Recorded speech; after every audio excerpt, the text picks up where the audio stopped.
Oke, selamat pagi semuanya. Kita jumpa lagi di kelas Project Risk and Quality Management di pertemuan ke-14 kita hari ini. Ya, di mana di pertemuan ke-14 ini saya akan membagikan sebuah materi yang bagus sekali ya. Ini materi ini saya dapatkan ketika tahun 2019 kalau saya tidak salah ingat. Di 2019 itu saya mengikuti bimbingan teknis di Kementerian Pekerjaan Umum dan Perumahan Rakyat ya Balai Jasa Konstruksi mengenai pekerjaan beton pracetak. Ya, jadi kebetulan yang mengisi kalau tidak salah ingat itu adalah apa namanya beliau dari Wika Beton kalau tidak salah. Jadi nanti di beberapa saat ini ada ada sedikit kayak watermark gitu dari foto-foto dokumentasi proyek-proyek Wika Beton gitu ya, proyek Wika yang menggunakan material beton pracetak atau precast. Jadi waktu itu pada tahun 2019 itu kami diinformasikan bahwa arah industri konstruksi gitu ya itu sudah mulai mengarah ke konstruksi berbasis manufacturing. Jadi semua materialnya itu sebisa mungkin dibuat dalam pabrik manufacture gitu ya. Jadi semua dibuat pracetak semua. Alasannya banyak gitu. Jadi kalau misalnya kita mungkin nanti kalian gitu ya nggak di kelas ini iseng-iseng gitu mencari untung rugi atau plus minusnya menggunakan konstruksi dengan metode beton pracetak itu untungnya apa saja gitu, baik dari segi biaya kah, dari segi waktu kah, atau dari segi kelestarian lingkungan kah dan lain-lain. Nah, itu banyak sebenarnya sudah membahasnya gitu. Jadi nanti kita akan bahas tapi tidak di kelas ini ya, di kelas lain mungkin. Oke, tanpa buang waktu lebih lama lagi karena materi ini kalau saya lihat itu cukup banyak jadi kita langsung saja ya. Oke. Jadi tujuan pembelajaran dari kelas ini ya di week 14 ini adalah agar kita nanti mampu mengidentifikasi berbagai jenis elemen struktur pracetak atau precast atau untuk bangunan gedung, sehingga nanti kita juga mampu mengidentifikasi titik-titik inspeksi apa saja yang harus diperiksa ketika kita melakukan aktivitas erection ya, building erection, ya, pekerjaan struktur bangunan gedung yang menggunakan beton pracetak. Oke, nah jadi apa saja sih komponen pracetak gedung itu gitu ya yang biasanya dipakai gitu ketika kita membangun sebuah gedung yang terbuat dari beton pracetak gitu. Ya ini ada balok pracetak gitu ya. Kalau kita lihat di sini gitu ya, ini balok ini ditempatkan pada sebuah stockyard gitu ya, di lapangan tempat mereka menyimpan balok-balok yang sudah jadi dicetak gitu ya. Nah, di sini kita lihat gitu, di sini di beton ini sudah dilihat tuh. Ya, kita lihat di sini. Nah, tuh ya tulangan-tulangannya untuk sambungan-sambungannya gitu ya, untuk penyalurannya istilahnya gitu ya. Itu sudah ada keluar gitu, muncul. Ini tujuannya untuk apa? Untuk supaya menyambungnya mudah. Gitu. Nah, jadi kenapa hari ini saya mulai membahas komponen pracetak gitu ya, terutama dari beton?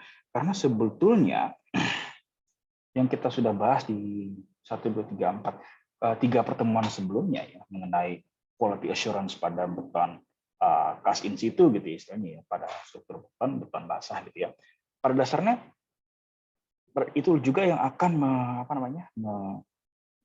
menyusun gitu ya, elemen itu akan menyusun ya, komponen beton pracetak, cuma tinggal masalah tempatnya dilakukan ngecornya di mana. Gitu. Kalau yang 3 minggu butuh, yang 3 minggu kemarin itu 3 pertemuan itu kita membahas kita membahas apa saja kemarin itu. Bekisting kan juga dipakai untuk beton pracetak. Terus beton basah, fresh concrete itu juga dipakai untuk beton pracetak. Tulangan ya apalagi. Standar-standarnya tetap juga ada gitu. Mungkin periksa juga ada. Walaupun untuk komponen pracetak ini standarnya sudah berbeda gitu ya. Standarnya SNI tahun 2012. Saya lupa nomor persisnya nomor berapa gitu ya. Cuman yang jelas tahun 2012. Mudah-mudahan nanti di saat ini ada gitu ya. Nah, ini ada kolom tunggal gitu ya. Jadi untuk selain struktur balok juga ada struktur kolom yang bisa dipakai yang bisa dibuat dalam bentuk pracetak di situ. Nah, ini struktur plat lantai. Ya, plat lantai yang tengah-tengahnya hollow, berongga. Ini namanya hollow korslet. Nah, ini banyak yang mengatakan kalau ini memberikan manfaat, benefitnya berupa apa?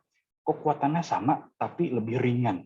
Ya, jadi kalau struktur plat lantainya lebih ringan, nanti betonnya juga jadi beton dan baloknya jadi tidak perlu terlalu besar gitu kan, karena bebannya tidak terlalu besar juga, beban matinya gitu istilahnya, dead load-nya nggak terlalu besar, jadi bisa menghemat biaya katanya seperti itu. Tapi besar berapa saya belum baca ya, belum baca lagi gitu. Mungkin perlu nanti kita teliti gitu seperti apa. Nah, lalu ini ada multi-story column gitu ya. Jadi multi-story column itu bedanya apa sama kolom tunggal gitu. Kalau kolom tunggal itu satu kolom ketika dipasang itu hanya untuk menahan satu lantai gitu ya. Jadi satu lantai, satu kolom dipasang, satu lantai, satu plat lantai dipasang. Nah, kalau multi-story column bedanya apa? Satu kolom yang dipasang ketika didirikan, ditegakkan ini, untuk selanjutnya, untuk balok dan platnya tinggal mengikuti saja. Jadi bisa langsung dipakai untuk beberapa lantai untuk struktur balok dan plat lantainya.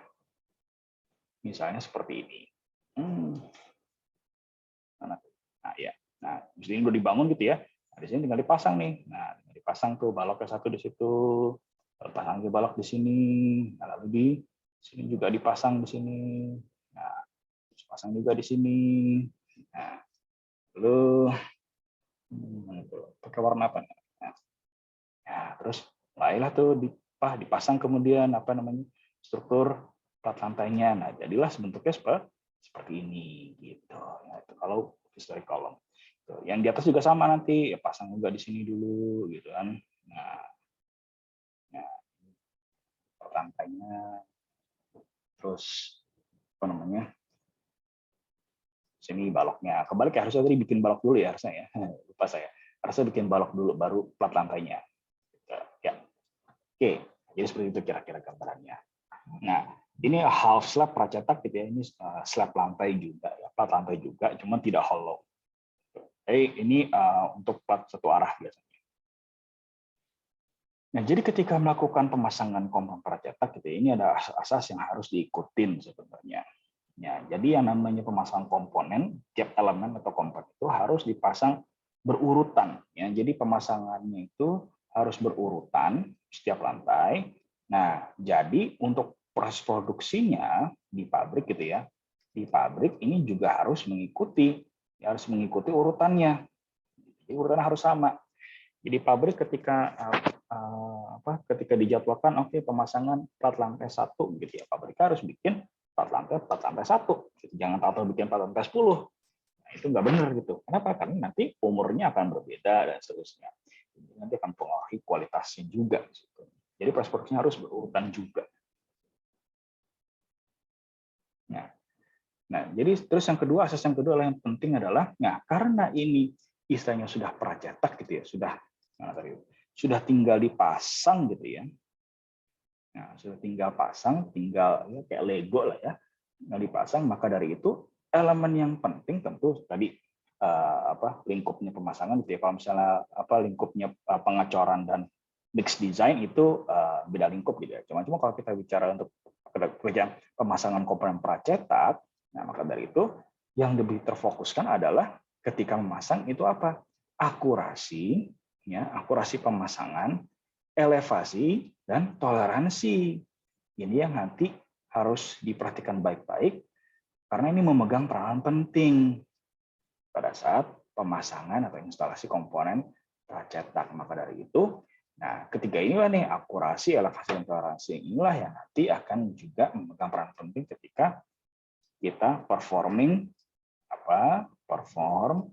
quality assurance pada precast konkrit. Nah, pada pekerjaan beton pracetak. Nah, jadi maka dari itu ketika kita menjalankan perform QA, nah maka inilah yang pasti akan dicek nih, elevasi, akurasi, dan toleransi apabila lingkupnya pemasangan.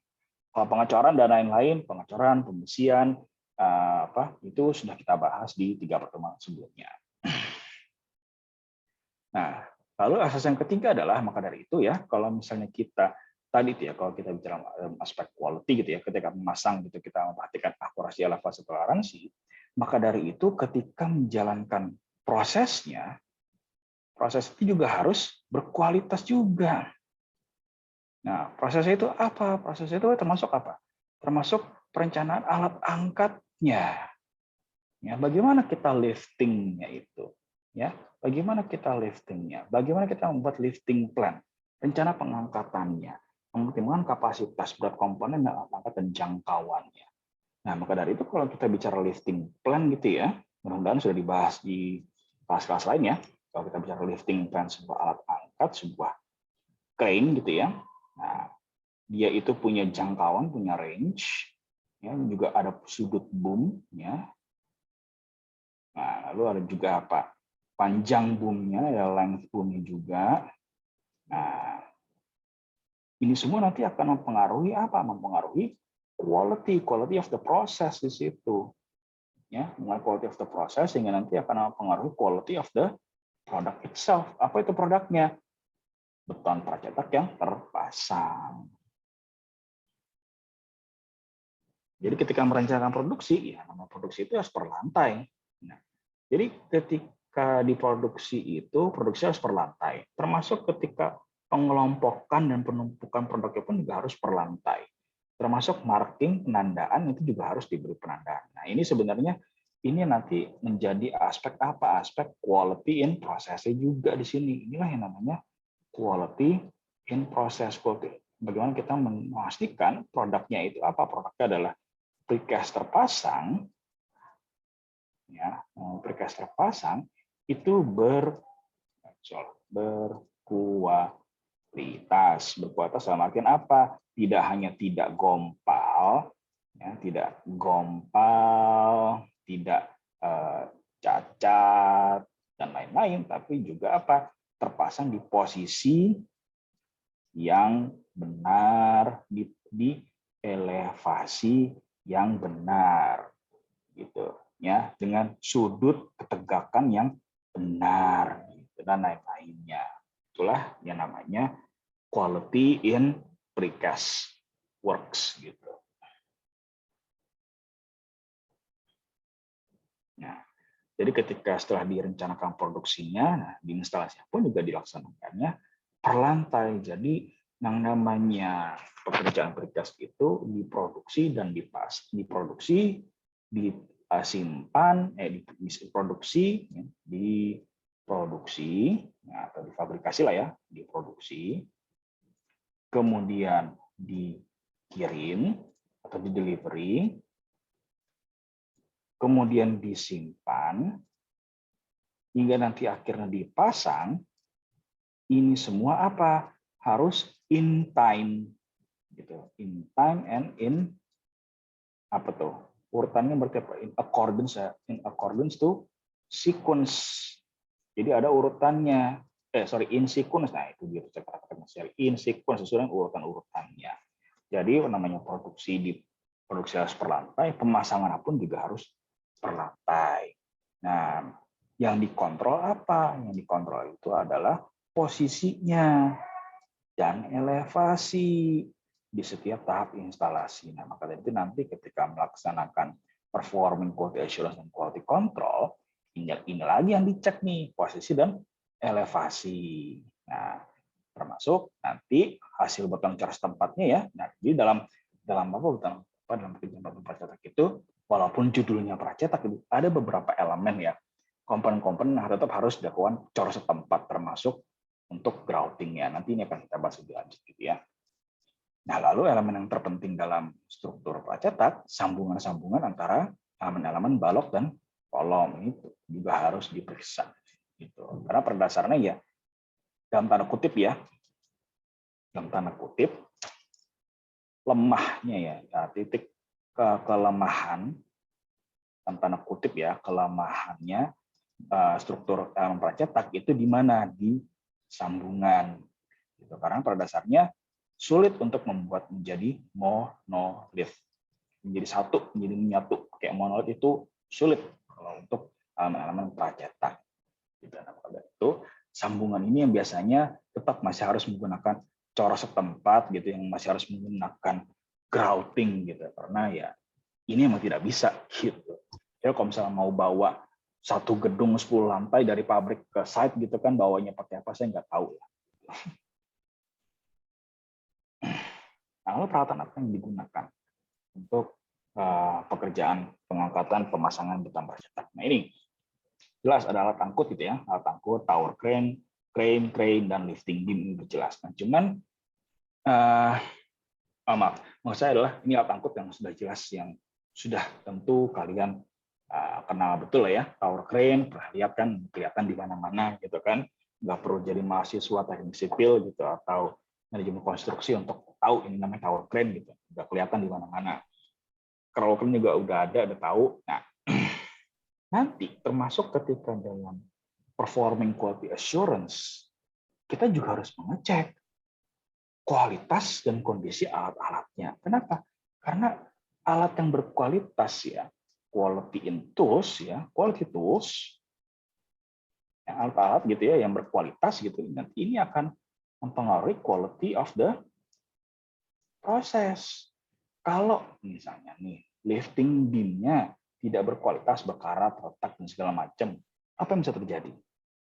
Patah, rubuh, lepas, ya komponen lepas, sudah capek-capek disusun gitu kan, dibuat gitu halaman pracetaknya, tahu-tahu karena alat angkatnya jelek, tidak berkualitas gitu kan, terguling atau putus riggingnya, talinya putus, nah, jadilah kekacauan.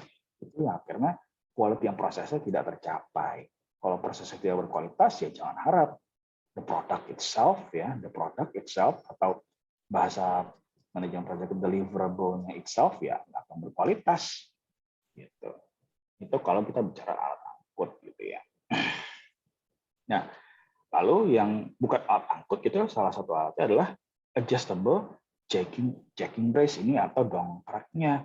Nah, dongkrak ini nanti akan dipakai untuk apa? Mengatur elevasi, mengatur ketegakan atau ketegakan,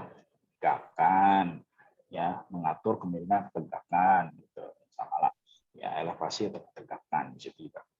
Ini gunanya, ini akan sangat berguna ketika misalnya ketika pasang gitu ya. Jadi ketika sebuah struktur beton pracetak itu dipasang, itu nggak mungkin langsung pas elevasi yang ketegakannya.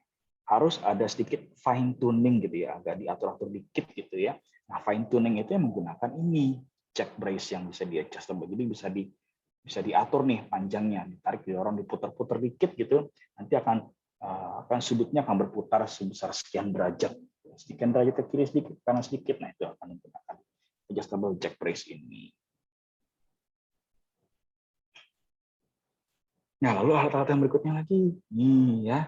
Jadi yang akan sering dipakai gitu ya, terutama dalam pekerjaan precast gitu ya, pemasangan precast ya ini ya water pass ya, yang water pass yang tembak gitu, bukan sing water pass star gitu kan, juga ada water pass yang nembak atau water pass level gitu, dan theodolit di sini juga di situ, atau total station gitu yang udah lebih lengkap lagi, ada yang udah gabungan antara theodolit dan water pass, itu total station gitu, yang harganya lebih mahal gitu kan, yang harganya bisa satu ninja katanya, satu ninja RR katanya. Saya nggak tahu harga berapa, kayaknya mahal gitu ya.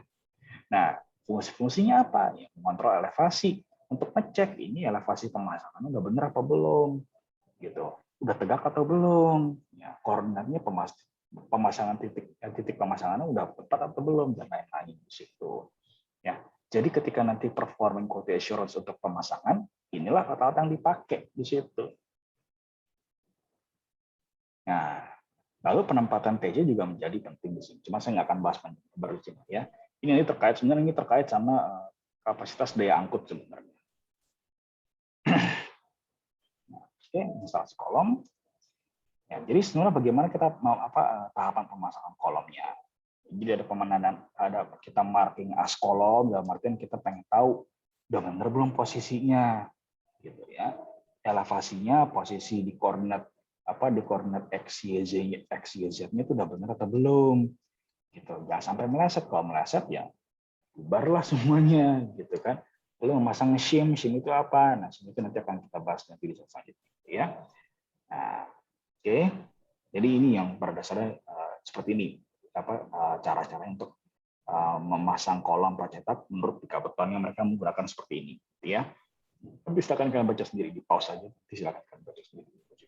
Saya mau lanjut ke sininya. Nah ini, jadi ketika memasang kolom gitu ya, ada istilahnya ada pondasi pocket gitu ya. Pondasi pocket itu sebenarnya kayak file cap. Nah, cuma file capnya itu bentuknya kayak seperti kantong. Nah, ini ada kantong di sini nih, ya, bukan kantong Doraemon ya. Ini kantong kolom. Jadi di mana kolom pracetak itu akan dimasukkan di cuk, nah ditanam ya, dimasukkan ke dalam pocket, ke dalam kantong pondasinya ini. Gitu. Nah lalu disambunglah dengan menggunakan ini, ada sistem tulangannya di sini. Bisa menggunakan ini sistem RF and section gitu kan untuk sambungan kering misalnya dry adjustment gitu kan. Jadi tanpa ada tanpa ada kimia atau epoksi atau grout lain gitu, langsung aja dipasang dan diulir, berkuat dengan ulir dengan baut, atau pakai ada adhesive lain gitu. Nah, ini jadi sambungan itu cuman diberi selongsong lalu disuntik grout atau apa gitu ya. Nah, dipasangnya di mana? Di dalam bagian dalam di sini. Ini di sini nih. Nah, ini bolong-bolong di sini tujuan untuk apa? Ya untuk mengencangkan baut dan ulir tadi itu di sini. Nah, fondasi pocketnya itu ya tentu saja dibuatnya masih menggunakan apa? Masih menggunakan bekas in situ. Tetap.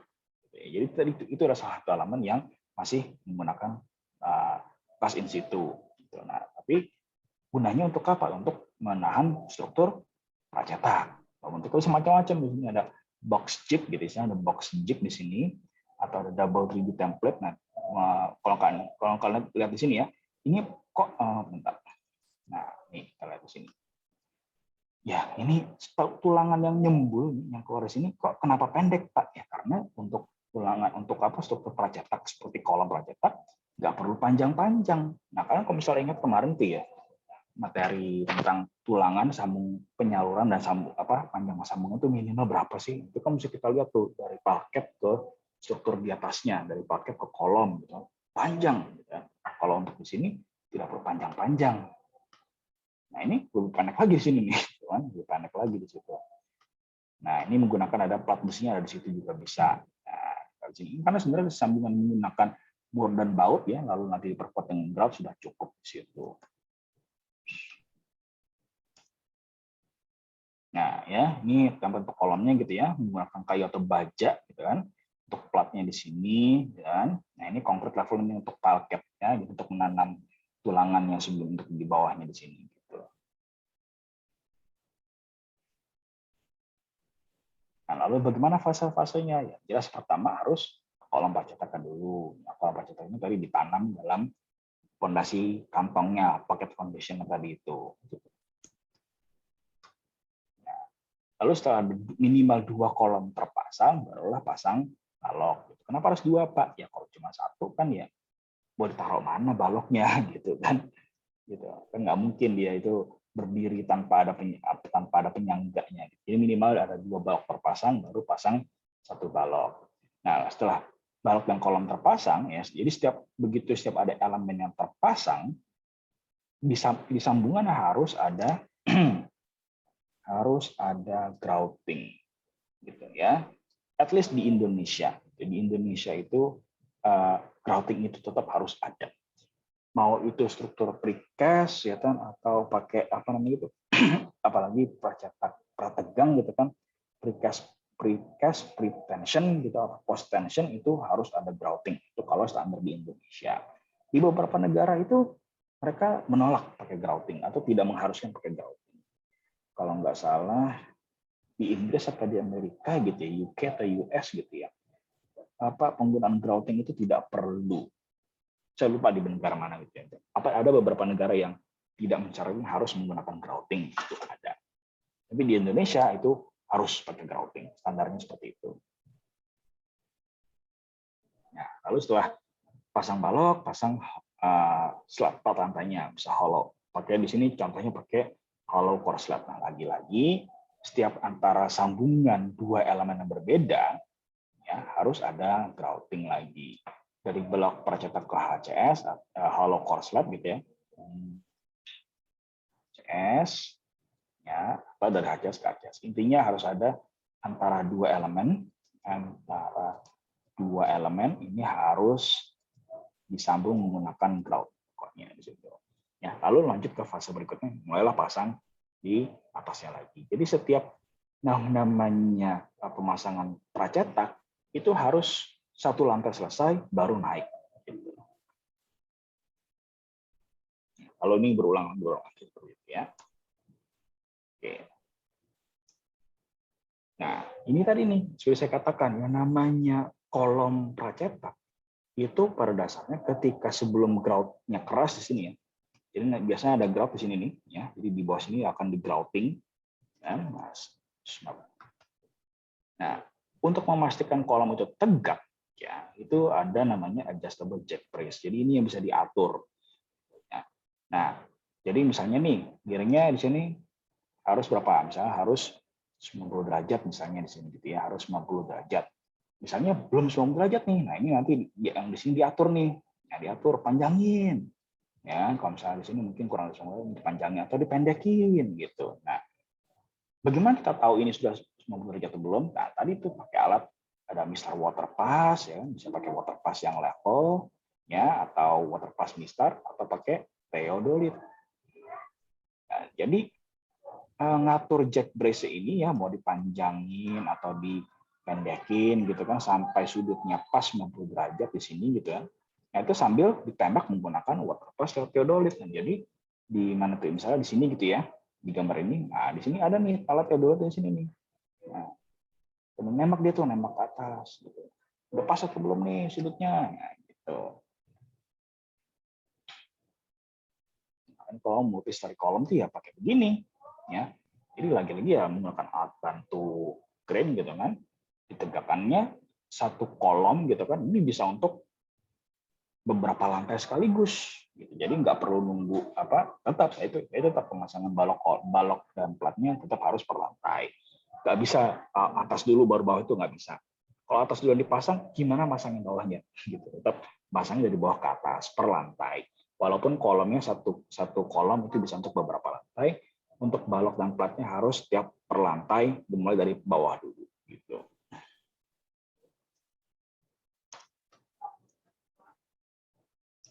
Nah, lalu bagaimana kita menyambungnya?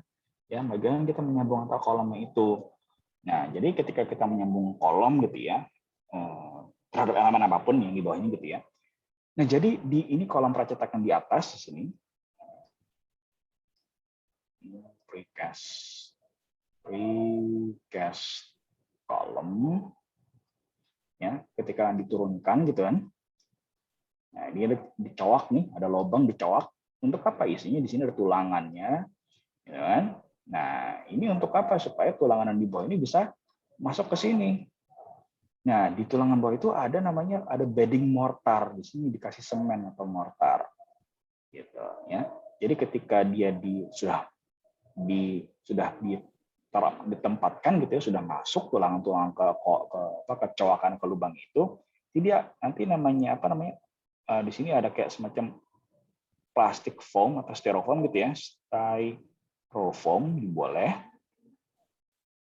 Nah, nanti dia akan kayak nejret gitu loh, akan terpencet gitu, akan jadi nejret terpencet gitu. Nah, dia akan menekan mortar ini, nanti akan otomatis akan langsung masuk nih ke lubang-lubang ini, akan ngalir masuk ke situ. Nah, jadi ketika sudah cukup kuat gitu kan, sudah setting, barulah dilepas plastik busanya. Nah, mortar atau biasanya di sini juga menggunakan groutnya ini, ya ini harus ada standar juga, harus ada quality assurance dan quality control juga. Nah, ini akan kita bahas di belakangan nanti. Nah, ini kalau menggunakan pile shoe, misalnya pile shoe itu jadi kayak cuman apa kolom ada baut, kita ada baut dan mur di sini. Bentuknya seperti ini kira-kira. Ya. Nah, jadi ada baut dan mur di bawah sini. Nah, ini bentuknya seperti ini kira-kira nih. Ya. Jadi ketika sebelum pemasangan, jadi yang namanya quality assurance untuk kolom utama pracetak gitu ya. tidak hanya dimulai ketika kita memasang ini ya.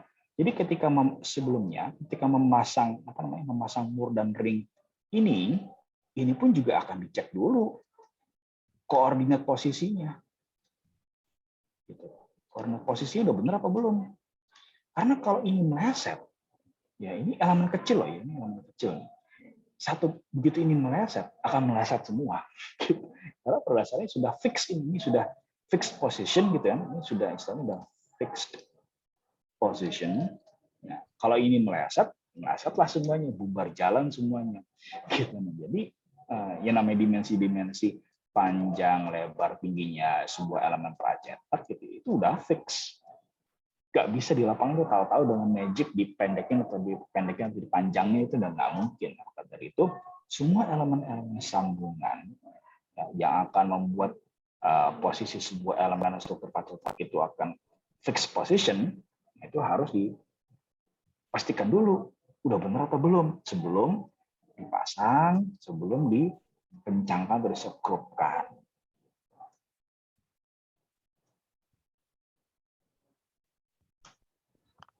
Nah, jadi setelah dikencangin ya, setelah dikencangkan, nah barulah ada cetakan untuk grouting. Jadi grouting itu menggunakan cor grouting, dicetak ada castingnya di sini, casting kecil dicetak untuk cor groutnya di situ.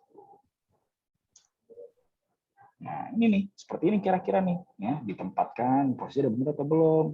Nah, sudah masuk gitu kan, nah, barulah dicor groutingnya di situ. Nah, kalau menggunakan kolom precast gitu biasanya di sini nih ada precast semacam penyangganya di sini. Ya, ada penyangganya di sini. Ini kalau dari atas tuh seperti ini kira-kira bentuknya. Kalau dari samping ya seperti ini ada tiang penyangga atau jack bracingnya seperti ini. Nah ini digunakan untuk apa? Menjaga ketegakan kolomnya di situ. Nah ini cuman nggak bisa ngatur posisi XY-nya. Jadi hanya jadi istilahnya apa sih? Istilahnya untuk menjaga ini kolom ini apakah miring atau enggak. Ini jangan sampai terjadi. Nah, cuman posisinya udah fix di sini, udah nggak bisa bergerak ke sini tuh udah nggak bisa lagi gitu ke arah X dan Y itu udah nggak bisa lagi, udah nggak mungkin bergerak lagi, hanya bisa tegak hanya sudutnya saja yang bisa berubah atau tidak di situ. Tapi kalau posisi XY-nya udah nggak bisa berubah lagi. Nah, jadi makanya untuk kalau misalnya menggunakan jack bracing pakai penyangga seperti ini gitu ya, ini yang harus diperhatikan betul adalah posisi si sambungannya dulu. Kenapa? Karena kalau bisa ketegakan itu masih bisa diatur. Tapi kalau untuk posisi ini, posisi pemasangan, nah itu udah susah untuk diutak-atiknya. Nah, tapi kalau menggunakannya pakai dua penyangga, nah ini bisa diatur nih arah XY-nya di situ. Ya, kalau menggunakan yang dua penyangganya itu bisa nih. Jadi untuk ke arah X dan Y-nya itu, nah ini bisa nih digeser-geser, masih bisa. Itu termasuk ketegakannya. Kalau menggunakan dua penyangga untuk mendorong kolom ke arah XY itu bisa di situ. Jadi seperti ini kira-kira nih. Ya. Pertama ditentukan dulu koordinat XY-nya, jarak sumbunya seperti apa. Oke, XY-nya sudah tahu seperti apa gitu kan, di mana posisinya. Tandain titik tengahnya pada kolom. Nah, seperti ini gitu kan. Ini titik tengahnya di mana tuh, lalu pasanglah di sini kayak baja sambungannya. Nah, lalu pasang shim. Ini namanya shim nih, ya. Ini yang namanya shim. Nah, inilah yang namanya shim. Ya.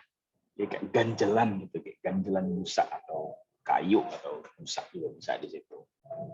Ya. Nah, ini setelah ada ganjelan yang dipasang, ditempatkan tuh, ya, tuh kolomnya ditempatkan dari atas sehingga nanti ini besi-besinya ketemu gitu kan.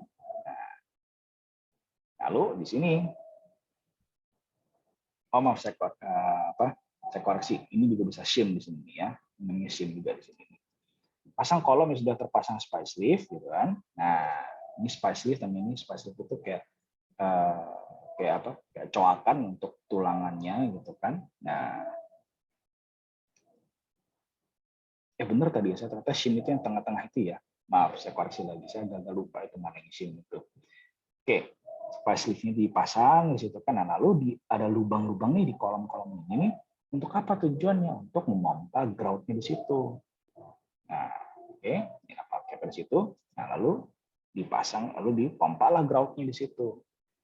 Jadi dipompa untuk supaya mengisi ruang di sini. Nah, pompanya akan di stop ketika grout itu sudah mengalir keluar ke sini. Kalau luber keluar sini nih, baru itu pompanya di stop. Atau alternatif kedua, itu seperti apa? Sama, tentukan koordinatnya. Nah, grout-nya ditumpekin dulu di situ. Jadi grout itu nggak terlalu cair, agak padat gitu kan, jadi nggak terlalu encer lah ya. Nah itu grout-nya itu kayak dituang dulu di apa menutupi shim-nya dulu ini sebelum dipasang kolomnya. Nah, lalu ketika sudah dituang di sini gitu ya, barulah tuh ditempatkan kolomnya. Nah, nanti ketika sudah diberi ketika sudah dipasang gitu kan mejret gitu. Nah, itu mortar beton itu dia akan secara otomatis akan langsung mengisi ruang-ruang di dalam sini nih. Akan langsung naik dia tuh. Kayak ngisi ruang-ruang kosongnya di situ. Nah, ini sebenarnya tujuannya supaya lebih mantap lagi sambungannya antara parket dengan kolom itu agak lebih mantap lagi. Lebih pede lagi lah gitu, yang masangnya itu lebih pede lagi karena ada mortar beton yang lengket yang sifatnya lebih menguatkan sambungan lagi. Nah, jadi setelah dipasang setelah mortar beton itu udah mengisi ini, boleh kayak disuntik lagi pakai grout lagi itu boleh, biar lebih yakin gitu boleh gitu.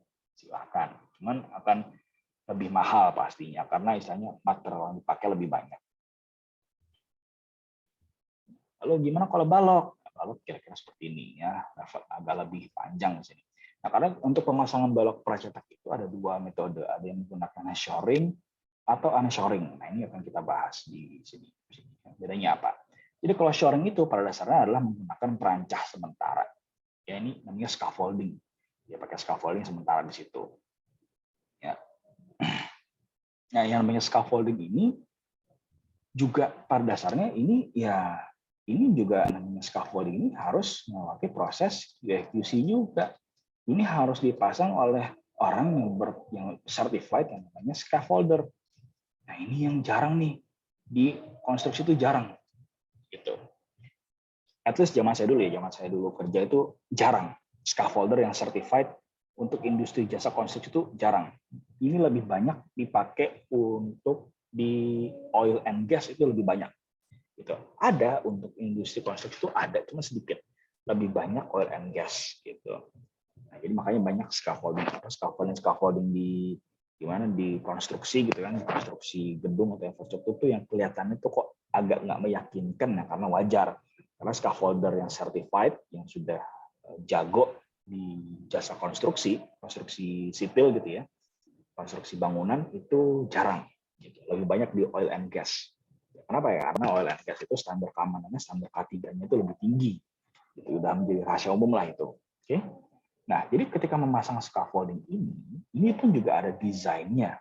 Ada proses QA/QC-nya, harus dicek juga nih ketegakannya, elemen-elemennya, apakah namanya base sudah terpasang atau belum. Nah, jadi namanya shoring itu ya beginilah. Gitu. Nah, pada dasarnya ini ketika ini memasang shoring atau memasang scaffolding ini akan mengganggu pekerjaan lain, mengganggu mobilitas alat dan orang dan material di bawahnya ini. Jadi ketika masang scaffolding ini ya udah secara otomatis aktivitas di bawah sini udah nggak mungkin ada di situ. Nah, kalau menggunakan unshoring, ya, kira-kira seperti inilah ya alurnya gitu ya. Silakan kalian baca sendiri.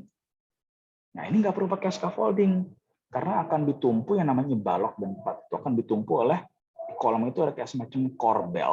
Ini istilahnya korbel ya. Ini ya kayak semacam tumpuan kecil gitu ya, tumpuan kecil di kolom gitu. Nah, itu namanya korbel di kedua ujungnya itu. Nah, ini jadi nggak perlu pakai perancah lagi.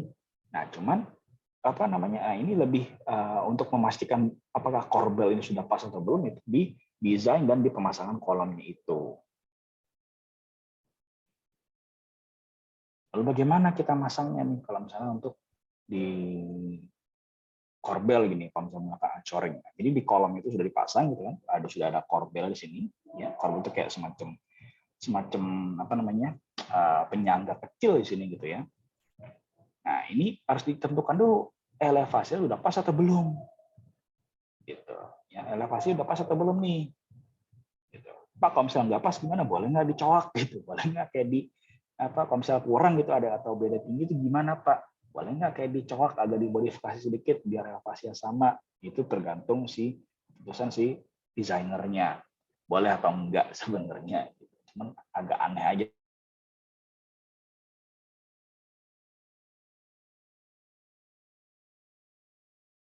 Juga selain elevasi atas di sini, elevasi korbel pun juga harus dicek juga di situ ketika memasang kolomnya. Gitu. Jadi sebenarnya jangan sampai ada coak-coak gitulah ya, itu nggak disarankan. Kalau sudah pas, nah baru tempatkan shimnya di situ. Nah ini pasang shimnya lagi. Ya, setelah shim sudah terpasang, elevasi juga dicek lagi udah pas, barulah pasang balok itu menumpu pada shimnya itu. Ya, nah lalu diisi lagi di grout lagi di situ ya, di grout lagi menggunakan adukan grouting atau beton untuk mengisi celah antara kolom dan baloknya. Atau kita pakai perancah di sini nih. Nah kalau pakai perancah kolomnya itu nggak pakai apa namanya, nggak pakai korbel di sini gitu. Nah jadi enaknya kalau pakai metode shoring gitu ya, bisa jadi nanti kolomnya pakai cast in situ tapi baloknya yang plat cetak, bisa juga seperti itu di kombinasi antara kedua metode juga bisa. Nah, cuma kita anggap misalnya di sini dua-duanya plat cetak lah ya. Nah, kalau misalnya pakai shoring ya, di alternatif kedua ini pakai shoring gitu ya. Yang dicek elevasi itu adalah kepala si kolomnya itu yang dicek dulu. Gitu. Nah, kalau elevasi sudah pas, nah barulah ini harusnya di bawah sini ada kayak apa? Pasang scaffolding sini ya, ada scaffolding di sini harusnya. Ya, scaffolding di sini. Ya, sana scaffolding. Saya nggak tahu cara gambar scaffolding benar gimana. Gitu ya, pasang scaffolding di sini. Gitu ya. Nah, jadi setelah scaffolding sudah terpasang, gitu ya, barulah dipasang nih baloknya, tentu dengan kayak tulangan-tulangan penyalurannya, gitu kan, sambungan-sambungan ini diekspos dulu, supaya pas kita bisa pastikan sambungannya sudah terpasang atau belum. Barulah di sambungan itu dicor cast in situ. Nah, ini keuntungannya apa? Keuntungannya ini sambungannya akan lebih monolit gitu. Jadi sambungan di sini akan bisa lebih menahan momen. Nah, kalau yang di sini dia lebih lemah menahan momennya gitu. Kenapa? Karena ya istilahnya momennya hanya ditahan pakai apa ya? Pakai grout aja di sini gitu, pakai grout saja gitu. Jadi apa gaya dalam momennya di sambungan ini tuh ditahannya penahannya itu lebih lemah daripada kalau misalnya menggunakan yang metode seperti ini. Ini lebih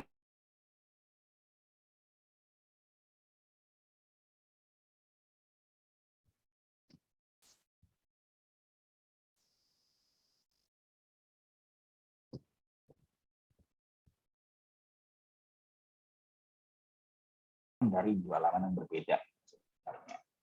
Kurang lebih seperti ini kira-kira ya. Ini kalau dari atas ya, dari dana apa bentuk gambar denah dari atas.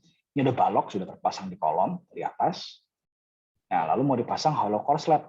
Nah, hollow core slab itu akan dipotong dulu nih, kayak dicoak dulu. Ya, dicoak dulu di sini nih. Ya. Ini utuhnya begini gitu kan. Nah, ini kayak semacam dibobok dulu, dicoak dulu di sini. Nah, dicoak dulu supaya apa? Supaya tulangan-tulangan ini terekspos, ya ini terekspos di sini, lalu dipasang nih, disambungin, ya, disambungin dengan tulangan di atas baloknya itu, sambungin di sini. Ya, lalu setelah disambung, barulah dicor. Nah, cor seperti itu. Ini kalau double T gitu ya, ini pemasangan ini bentuk pemasangan double T aja. Ini bentuk yang berbeda dari kolom dari plat lantai plat cetak situ. Nah, bagaimana detail sambungannya? Sambungannya kira-kira seperti ini. Ini kalau dari balok ini platnya seperti ini. Nah, kita di sini nih sambungannya itu nyambung ke ke elemen tulangannya di situ ada. Nah, ini kira-kira diperkuat pakai jadi untuk corbel pun sebenarnya ada juga sambungannya itu ada sebenarnya yang tertanam, yang nempel ke kolom tuh ada sebenarnya. Cuman lagi-lagi ini menurut saya tidak bisa dianggap sebagai struktur yang monolit yang bisa menahan ke dalam momen, itu nggak bisa gitu ya. Jadi jangan diperlakukan ini bisa nahan momen kok, enggak. Menurut saya amannya jangan, anggap aja ini nggak bisa menahan momen gitu. Karena ini belum bisa dikatakan monolit kalau menurut saya. Tapi mungkin ada ahli struktur yang berpendapat lain gitu ya, mungkin saja. Nah, ini kalau untuk yang di plat lantainya seperti ini. Ya, tadi itu setelah dicowak tadi itu ya. Nah, ini di sambungan itu ada besi itu tertanam di plat hollow core slabnya di situ. Nah, ini kira-kira seperti ini lah ya. Ini sambungannya ini. Kalau misalnya untuk di mana di antara balok dan plat itu seperti ini kira-kira sambungannya. Gitu.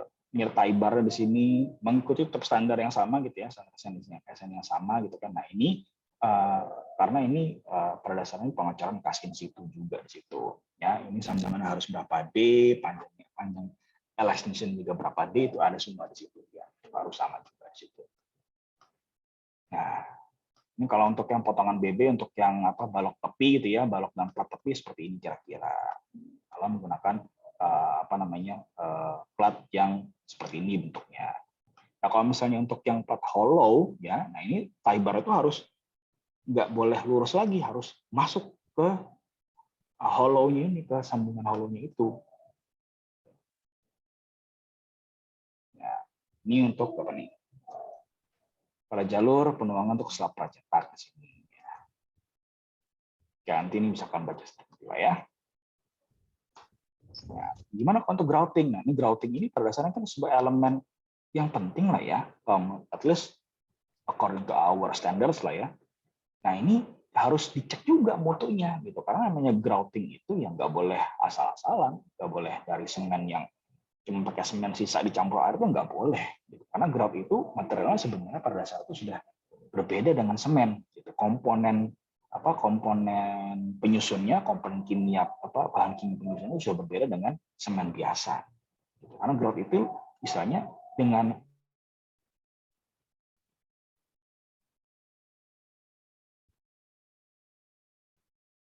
akan dipakai untuk struktur pracetak. Nah, inilah alat-alatnya. Ada juga tes lamnya, tanda kutip ya, tes lam ya, atau menggunakan flow test itu ada juga. Bahkan juga digunakan menggunakan kotakannya juga diuji juga di situ. Ya, ini untuk groutingnya seperti ini kira-kira. Kalau misalnya tadi itu untuk yang struktur kolom, gitu. Dituangnya ini untuk sekecil ini sudah dianggap cukup kuat untuk menahan beban struktural, gitu. Memberikan bantuan tambahan lah. Ini yang tadi ini jadi sebelum ditanam kolomnya gitu kan, ini groutnya dituang dulu, kan? Nah, jadi ketika sudah ditanam, udah dia akan mengeras, setting dan akan melekat pada tulang-tulang sambungannya. Gitu. Nih, ya pakai bedding mortar situ. Nah, ini untuk prosedur untuk konsistensi flow test, jadi kayak semacam slam test untuk grouting. Gitu.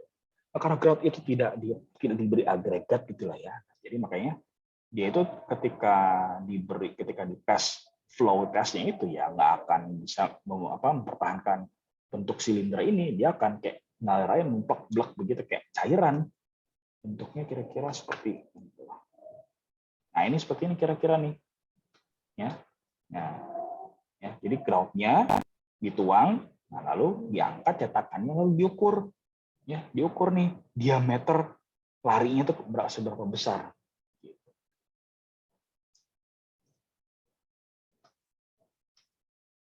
Nah, ini kontrol groutingnya ya bisa. Maksudnya kontrol grouting itu apa? Untuk dilihat nih di elemen-elemen mana saja sudah diberi grout gitu, di elemen kolom yang mana itu kan sudah diberi grout, mana yang belum. Nah, ini sebenarnya untuk pengontrolan mana yang sudah di grout, mana yang belum. Kalau ada yang belum dikasih grout, harus dikasih grout langsung di posisi nomor berapa, ya, di koordinat Y4, X1 Y4 misalnya. Ini berapa nih? 1 2 3 4. Ya, 1,4 ini udah diberi grout atau belum? Oh, sudah. Tanggal berapa diberi groutnya? Tanggal sekian. Lalu udah diinspek atau belum? Sudah. Cara melaporkan, saya akan approve dan lain-lain gitu. Ini menggunakan checklist column seperti itu. Nah, lalu yang terpenting juga ini nih.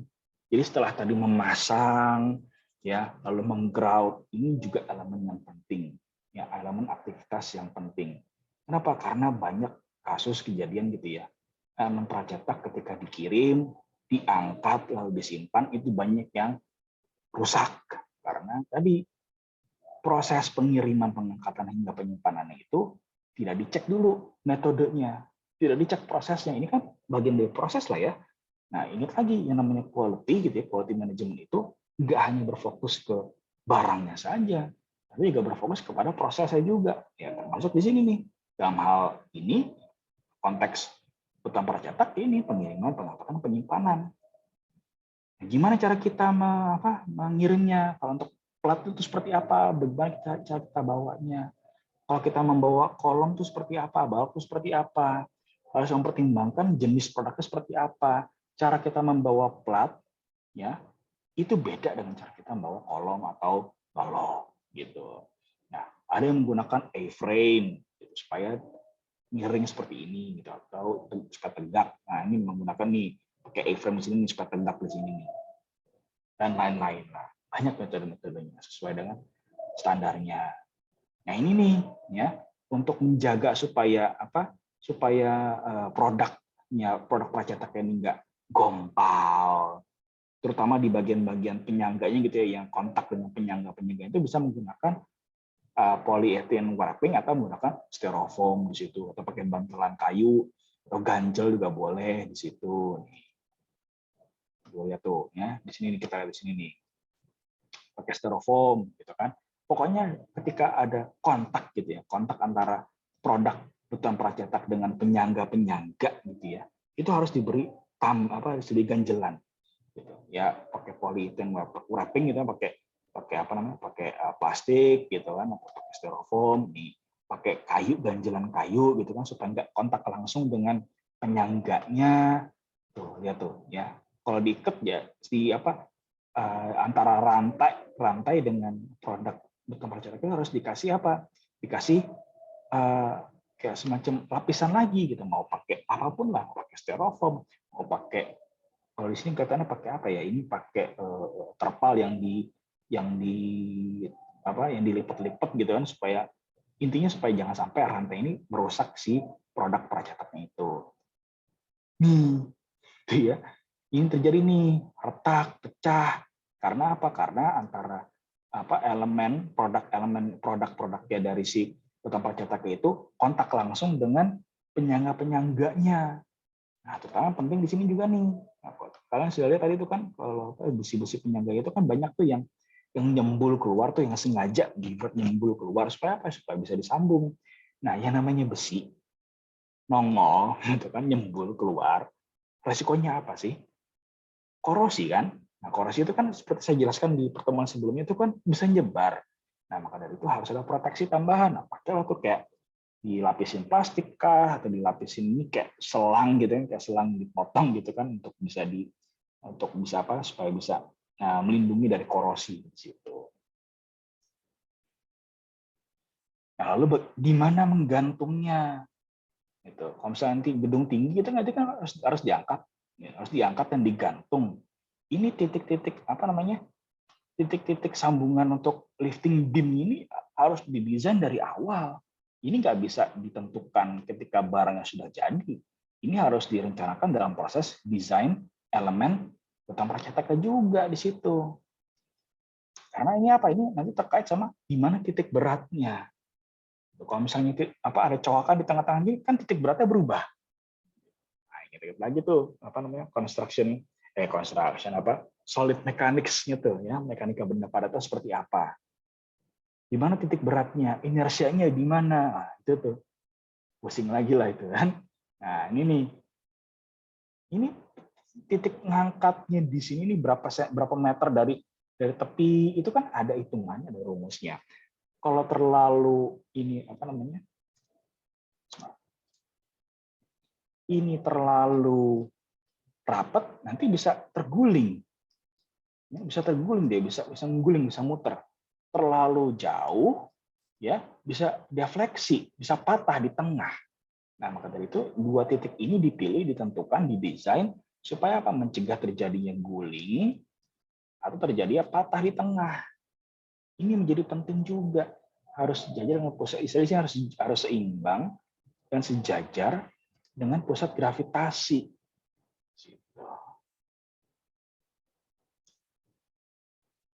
Nah, ini, nah, kalau misalnya untuk mengangkat precast wall itu seperti ini biasanya. Nah, kalau misalnya untuk yang slab gitu, nah ini titik ngangkatnya itu lebih banyak lagi. Ini ada bisa sampai 4 di situ.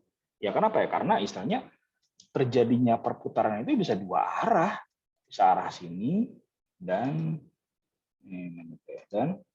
arah sebaliknya bisa juga di situ. Jadi bisa arah sumbu sini, Y, atau arah sumbu X lah di situ. Bisa dua arah. Menggulingnya atau patahnya itu bisa dua arah. Nah, maka itu sambung apa titik ngangkatnya lebih banyak di situ. Nah, ini kalau kolom itu kan ini biasanya sling itu bisa dipasang seperti ini atau seperti ini itu bisa. Nah, lalu bagaimana menyimpannya? Nah, kalau untuk second balok itu harus minimal 30 cm titik angkat di situ. Ya, jangan pakai lebih dari 2 tumpuan. Kalau misalnya ada 3 nih, bisa patah di sini itu bisa patah dia di sini nih, bisa patah gitu ya, karena ini jadi struktur statis tak tentu gitu kan, ada momen tambahan di tengah-tengah sini gitu ya. Ingat-ingat lagi lah ya, ini ada balok di atas 2 tumpuan gitu. Ini statikanya pada lulus nggak nih statikanya nih, lulus nggak statikanya? Aduh, statika ya, ketika diberi beban sepertinya kan dia kan begini gitu kan. Nah, ini momen gaya dalamnya seperti ini. Kalau misalnya dikasih apa, nah, tahu-tahu nongol ada satu di sini gitu kan, gimana? Ada momen tambahan di sini, tahu-tahu begini. Oh, jadi begini. Bisa patah ini, bahaya. Atau enggak dua cuman nggak sejajar gitu ya, tempatnya beda-beda di sini. Ini nyari masalah yang namanya. Ya, kalau misalnya dinding panel harus pakai dipasangnya, yang dipasang vertikal itu dikaitkan pakai A-frames. Jadi harus berdiriin seperti ini.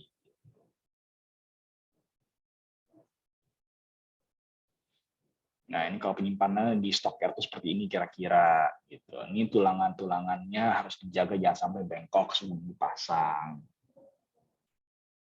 Ya, ini kalau misalnya nyimpen ngaco, nah ini nih terjadi nih tulangannya bengkok. Tuh, sebelum dipasang udah bengkok duluan. Kayak gini. Belum dipasang udah bengkok duluan gitu loh. Nah, ini nggak boleh dibengkokin lagi. Ingat, namanya tulangan itu nggak boleh dibengkokin 2 kali. Ya, ini penyimpanan asal, ada gompal di situ. Nah, ini malah terjadi rubuh nih. Nah, ini gompal kayak begini, ini nggak boleh kayak begini. Kalau gompal begini berarti kan nggak bisa dipakai, udah reject pasti. Kalau reject, udah nambah biaya, actual cost-nya nambah, value-nya nggak ada yang dapet. Nah, ini cara menyusun desain titik angkatnya. Ini saya nggak akan panjang lebar membahas ini lah. Nah, ini kalau contoh titik pengangkatan dalam pengangkat panel terus seperti ini. Konfigurasi bisa seperti ini. Oke, sampai sini Anda tanyakan untuk cetak. Kalau ada mungkin pertanyaan belum kepikiran, silakan kalian tonton kembali rekaman video ini, lalu tuliskan pertanyaan kalian di kolom komentar ya.